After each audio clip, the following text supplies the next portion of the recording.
Hey, good evening, everybody. Welcome to our impromptu training. Today is April 18th.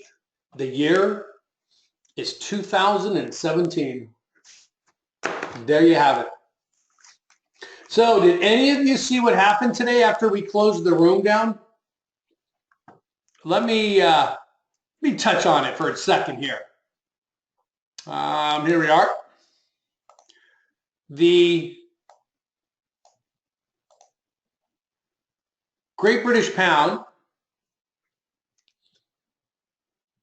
ran further, and for some reason, oh, I know why. I'm like looking at it going, wait a minute, it ran more than that. So take a look at this picture. This is where we actually got into the trade. I forgot to connect. the NinjaTrader to live. So watch what happens when it goes live here. This is Ninja. This is the 6B, the pound. Look at that. Are you kidding me? Right? Hold on a second.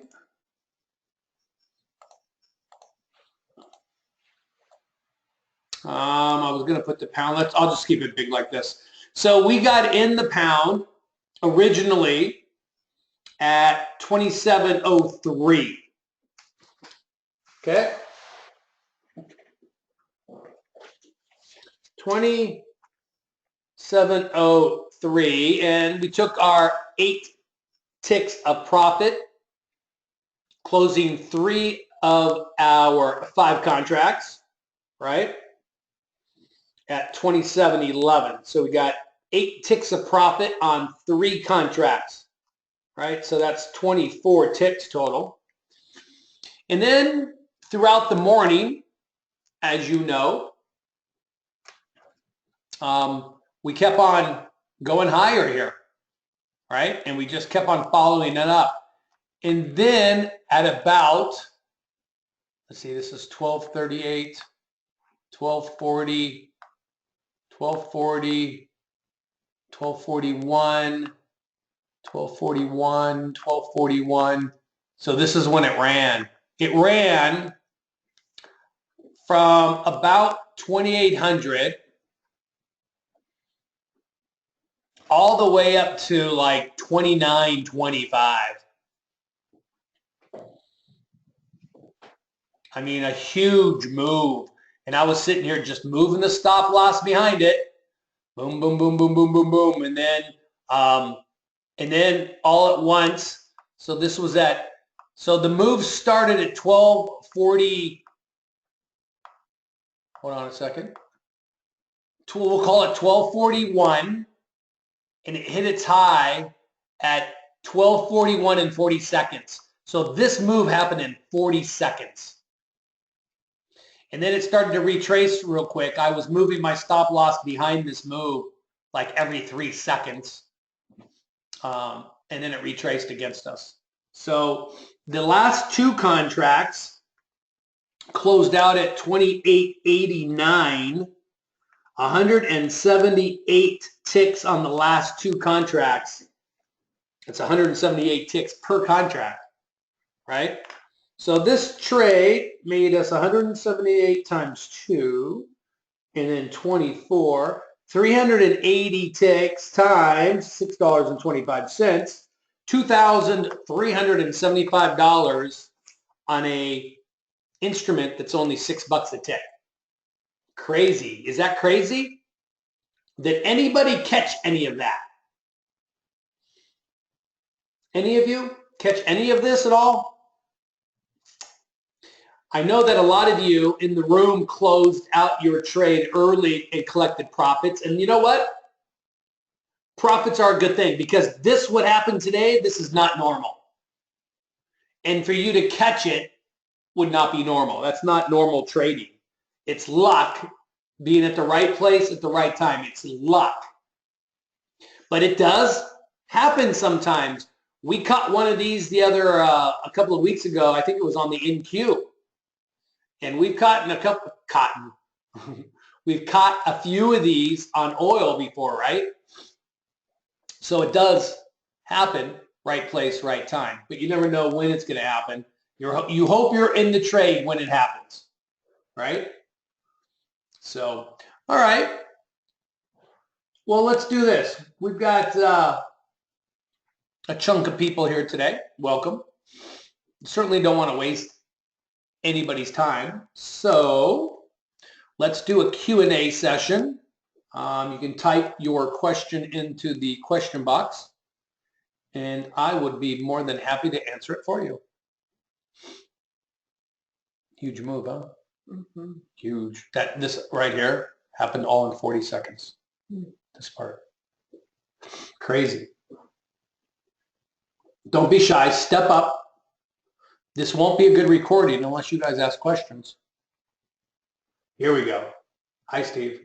I guess each time you open NinjaTrader and the charts open, that is like reloading historical data. Curious if after you have had Ninja open for a while, do you ever reload historical data? So you should reload historical data a lot more than I do because I don't think about it enough. You should probably actually do it right when you open your charts and you go live. So when you turn your charts actually on, you're connected. You should probably reload historical data. Okay. And then maybe if you're going to trade in the morning like we do, you know, maybe halfway through the morning, you should probably reload historical data again. And the way you do that is you right click on your chart and a box pops up like this. And you just go down here to reload all historical data and just click on that once. And then in the top left-hand corner over here, it's going to say loading data. And it's going to go back and look at all the data and reload it onto your chart. All right, I appreciate that question. Steve, what triggers your entry? It's a great question. Hold on a second. So there's 3 different ways we enter a trade. 3 different ways. Okay? And I'm going to have to get out some drawing tools here. Hold on, here we go. So the 3 different ways we enter a trade. And Scott, we have rules in the members area that pretty much details how we enter trades. Okay, there's a rule documentation or a rule document back there. So there's 3 ways we enter trade: on an arrow, on what's called a continuation trade, and on a wick trade. So let's go through those right now. I'm going to get rid of some of this writing on here to clean it up a little bit. So a arrow trade, that's the first type of trade. Okay. And I'll basically, let's do this. Scott, I'll start you at the beginning on how I go about looking at a trade. Okay. The first thing we do is we like to go to the 30-minute chart. Okay, so let's go to the 6B 30-minute chart. Okay, and this is the big run-up it had today, right? So what we like to do is we like to figure out on the 30-minute chart, first thing in the morning, what has the instrument been doing? What has it been doing? All right, now, if you forget this late stuff that's been going on and just look at this trend right here, right, from a few days ago, you would say that the trend is up. Therefore, we would be looking to buy, right? If the trend is up, then we are looking to buy. Okay, now, when we're looking to buy, I'll add a couple of more things on here. Let me take a snapshot of this here. So when we're looking to buy, okay, we want to look at the trend channel. The trend channel. And on this trend channel, there's many parts to it, okay? We are in an upward trend here, right? So we have a top trend line up here, and we have a bottom trend line down here, okay? Then we have what I like to call the cash line, which is in the middle. It's the green dotted line. I like to call it the cash line. Okay? And it's halfway. It's in the middle of the trend. Then we have these quarter lines here. And so when we look at this trend altogether, we have 4 sections to it, correct? 4 sections to it. Let me blow it up even more. 4 sections. In an upward trend. In an upward trend. Okay? So I'm sorry. These 4 sections, I call them quads. Quads. There's 4 of them, right? Quads. So quad 1 is at the bottom. Then you have quad 2. Above that, it's hard for me to draw this because these are so thick. Let me change the thickness here. So you have quad, whoa, what happened? Hold on. All right. Quad 1 at the bottom. Quad 2 goes up to the green cash line. Above the cash line is quad 3. And above that at the top is quad 4. Okay? In an upward trend, okay, we want to buy in quad 1. We love to buy in quad 1. Okay? We can buy in quad 2. We can also buy in quad 3. Okay? We need to be careful. Listen to my words. We need to be careful buying in quad 4. Now, I cross it off, and you'll hear me sometimes say we don't buy in quad 4. We'd rather not buy in quad 4. But as far as discretional trading goes, sometimes we do. And given enough time in the live trading room, you'll see me do that and talk about it. Okay? But for the case of just demonstration right now, in an upward trend, we want to buy in quad 1, 2, or 3. Quad 4, a lot of times the instrument has already moved. Okay? So here's a perfect example of a good trade, right?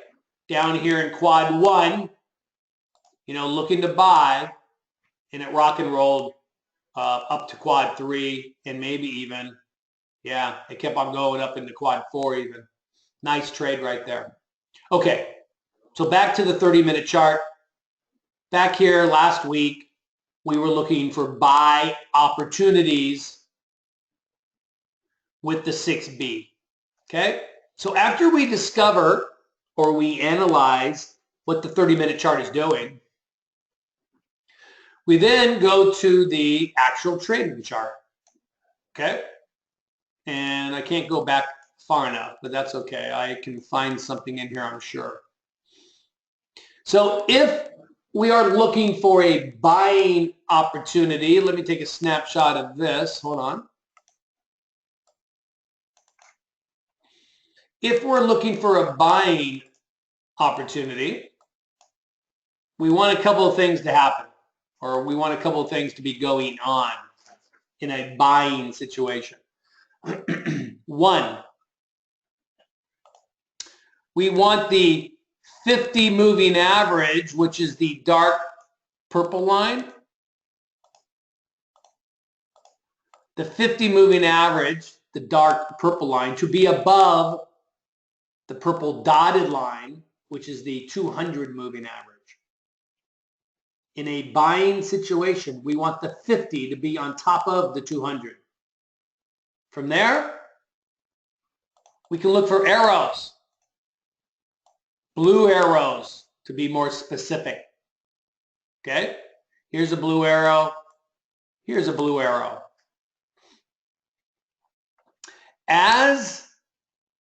And I'll back up a second. So we're looking for blue arrows. So when we see a red arrow come up, we know we are headed down, right? We know we're headed down.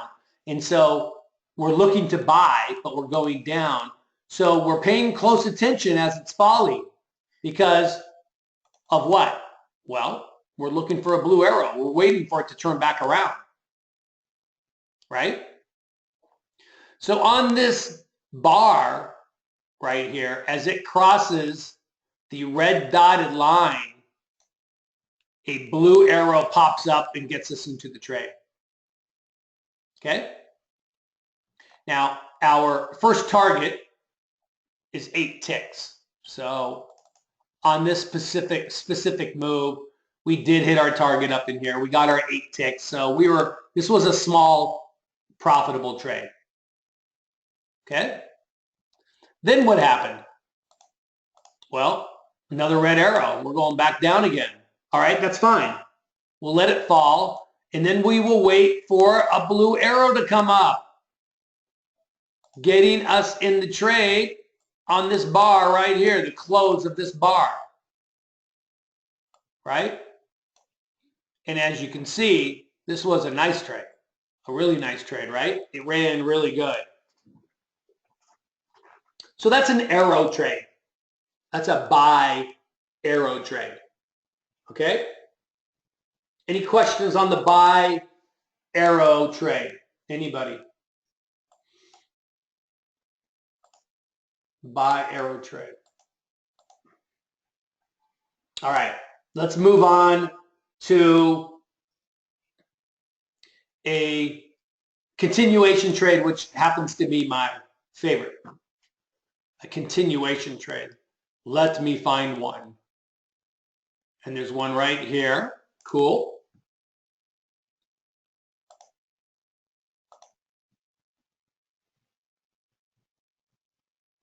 Let me see here.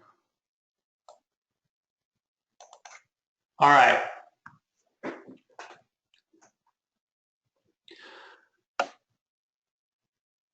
Let me take a different snapshot. I want to include this blue arrow that's here.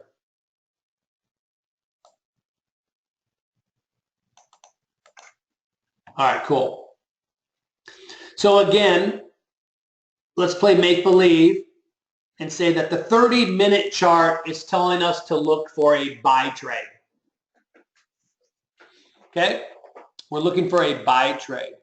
Unfortunately, these red bars here fell through the 50 moving average and into what we call the cloud.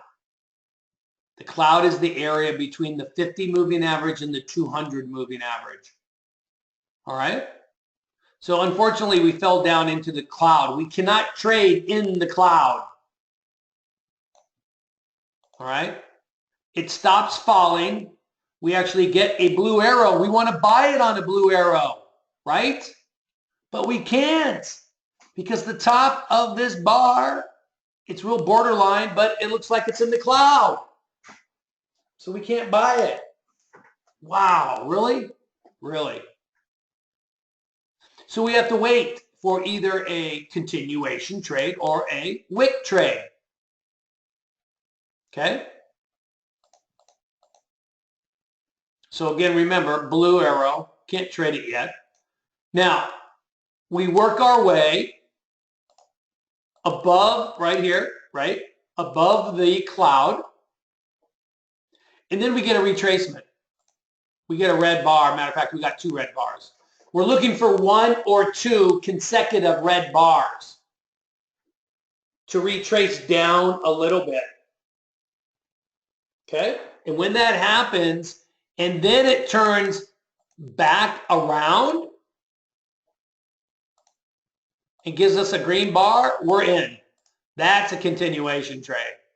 We ran, we retraced a little bit, and we're running again. So we are in this trade. We got our 8 ticks and then some. Nice trade. So we can either have 1 red bar or 2 red bars, and we can buy it on a continuation trade. On a sell trade, you would have a bunch of red bars, and then you would look for a 1 or 2 green bars, and then you would look for the next red bar. Okay? Continuation trade. My favorite trade, probably. Not probably. It's my favorite trade. Now, wick trades. Wick trades. We actually use wick trades for a couple of reasons, or a couple of different things. If we're not already in the trade, a wick trade can get us into a trade. Now, what is a wick trade? First, I guess we need to talk about what are wicks. So, a wick is a white line that comes out of the bar. All right? So, here's a wick. They're also known as, when they're going down like these are, okay, they're known as tails. I just call them all wicks. And they actually come from the idea of candlesticks and wicks, right? Because it looks like a candle with a wick. All right? So if I'm not in a trade, I can enter on a wick trade. So when a bar has a wick on it and it closes in the direction that I want to trade, I will buy it right there. Right when it closes, I'm in. I'm in the trade. Okay? And we actually use power numbers. I won't get into that too much tonight, but we already know where we're going to get into the trade. And Scott, when you come into my live room, I'll be able to show you that in real time, okay? Scott and any other trial members we have in here. Scott's not actually a trial member, but he's a newer member. So you see, we had a bunch of wicks with the possibility of getting into the trade if you miss the other ones, right? Now, another thing we can do on these wick trades, which is a little aggressive, but we can do it. We can add positions when we get a wick. Add to our winning position, wick, add, wick, add, wick, add, wick. Stop it, Steve. Add, wick, right? We can add positions to winning trades, not losing trades. Winning trades, okay? And the more positions you add, the little more aggressive you're getting. Just understand that. All right, but that's a wick trade. All right, cool? Cool. Scott, go into your members area and find the rules and print that out. Steve, on a continuation trade, how many bars do you wait before you give it up? 2 bars, that's it. If the third bar, so like right here,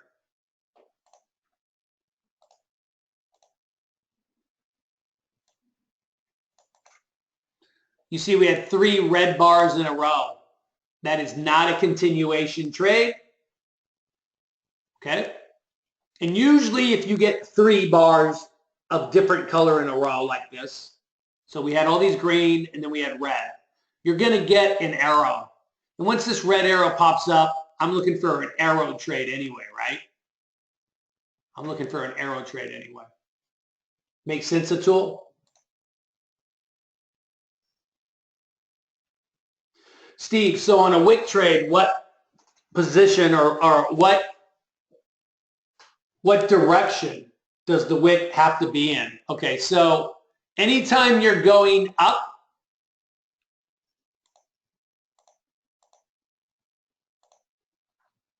the wicks are going to come out the bottom. Anytime you're going up, the wicks are going to come out the bottom. Anytime you're going down,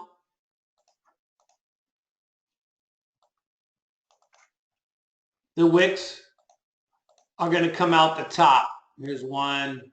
Here's a big one, right? Here's one. Anytime you've got a red bar and you get a wick, they're going to come out. It's going to come out the top. Okay? Steve, at 1.2618, do you wait for it to break the high and then get in the trade? Ali, are you talking about the Great British Pound? At 2618. Okay, so you're talking about this line down here. So this line down here, these green dots represent the high of yesterday. The high of yesterday. Now, you can wait to get through this area before you trade. And sometimes we do.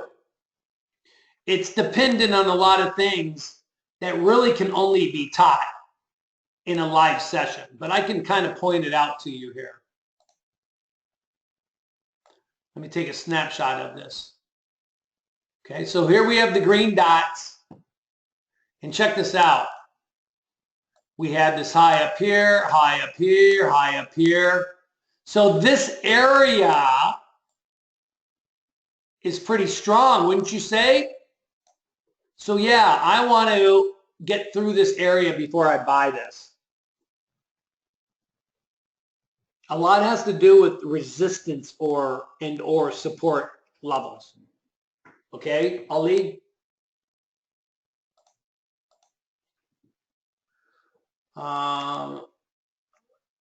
Or you just place a trade based on, is it above the 50 and the 200? No, I got to have more of a reason than that. I've got to have a continuation. I got to have an arrow trade, a continuation trade, or a wick trade to trade. Okay? And yes, I've got to be on the correct side of the 50 and the 200 moving averages. Okay? Steve, what do we do if there are more than 2 continuation trade bars? Then you wait for the next arrow. Okay, Atul, you wait for the next arrow. Yeah, so, you know, the 6B, this doesn't happen often, but it's nice when it does. I mean, we can play could-haves, would-haves, and should-haves all day. Imagine if you added a position at each wick. This would have been a phenomenal trade. These kind of trades set up your retirement. Not for life, but nice start. These kind of trades will pay for a semester of school for my kid in college. These kind of trades. Cool, right? All right. What other questions do we have? Anybody? Anybody? Bueller? Bueller? Okay. All right, I'll give it a minute. I'll let you guys think. You guys want to know how many golf balls there are on the moon?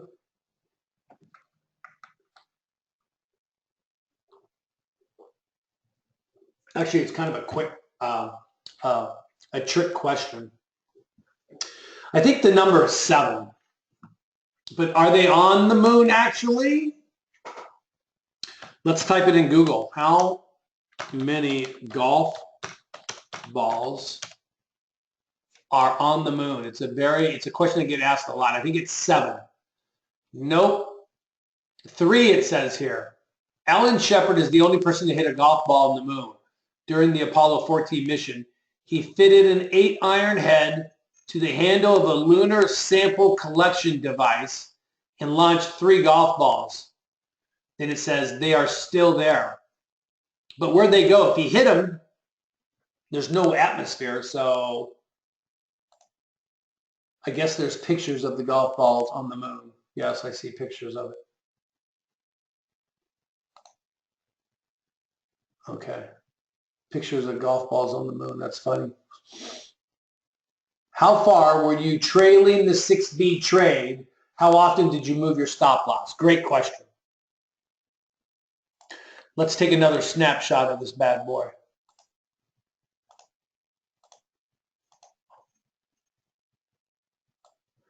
So there's a couple of things to discuss. Let's move this to 200. Couple of things to discuss here. When we first enter a trade, okay, our goal is to take ourselves out of risk, out of harm's way, right? From there, we move our stop loss behind each completed bar, 2 ticks under it. So 2 ticks under this bar. Okay? We follow it up. We keep on going. 2 ticks under the last completed bar. 2 ticks under the last completed bar. Once we get to about 5, 6, maybe 7 bars, maybe 8 bars, right in there somewhere, we want to give it more room. We want to give the trade more room. Now, I haven't talked about this tonight, but we have these things called power numbers, right? These are the big yellow numbers, okay? As this is going up, there's yellow numbers here. So as we're moving and grooving and really rocking and rolling, I will start placing my stop loss 2 ticks under the bottom yellow number. We call them power numbers. 2 ticks under, maybe 4 ticks, giving it a little more room. 4 ticks under the bottom number. Okay? That is now giving my trade more room to oscillate, to go up and down without knocking me out. And that's how we get our real runners, by giving the trade a little more room. Because if we're too tight with our stop loss, these wicks will knock us out. That one wouldn't right there. But this one would have. This one would have. This one might have. This one would have. This one would have. Our wicks would knock us out of the trade. Okay? So once we start really moving, we want to give it even more room by using the power numbers. Then what we want to start using after it hits like 10 bars, 12 bars. Then what we want to do is, you see this blue line here? Okay? Then we start using that. And every time a new bar is formed, we move our stop loss. I like to use 4 ticks under this blue line, giving us a lot of room. So when you do get a big wick like this, you will not get stopped out. Big wick, not stopped out. Matter of fact, this thing ran all the way up here, right? Till right up here.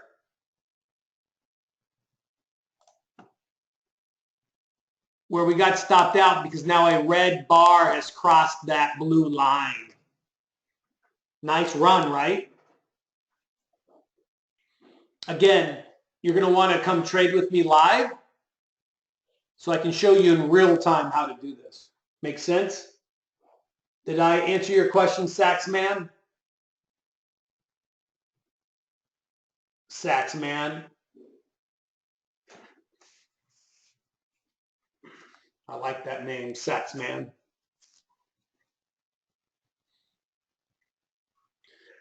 Create a strategy. Steve, create a strategy, 2 in and 1 runner on a Superdome. I don't know how to do that.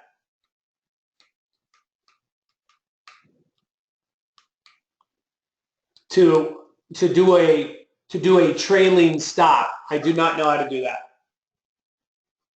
Because I've never done it, that's why I don't know how to do it.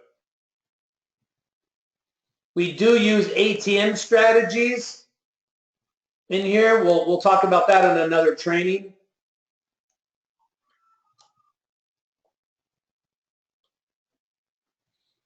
All right. Well, I'm a little beat up today. I got up at 3:45 this morning, and so I'm a little tired. I didn't get a nap today. I don't get naps anymore. Once in a while, I get to take a nap, but not often. I like my naps. Naps are good. So I've recorded this if you want to go back and check it out about the different types of entries that we do.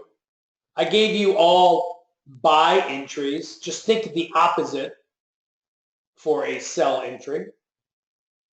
And again, the best thing to do is to come into our live room and trade with me. Okay? Another heads up. Starting May 1st, we will be doing Forex trading as well. And though a chart is a chart is a chart, we do use different indicators. My style is kind of the same. You know, on futures, I look at the 30-minute chart and then go to the trading chart.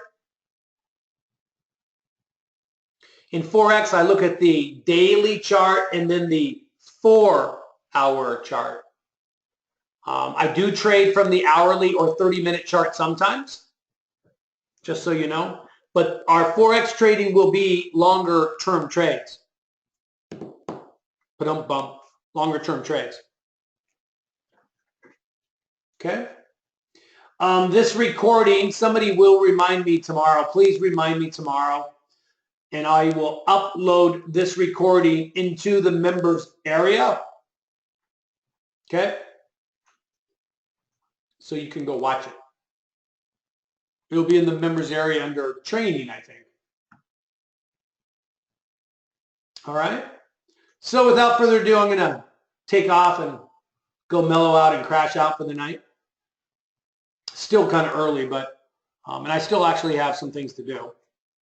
But I want to try to crash out a little early tonight. So anyways, I look forward to trading with you guys tomorrow.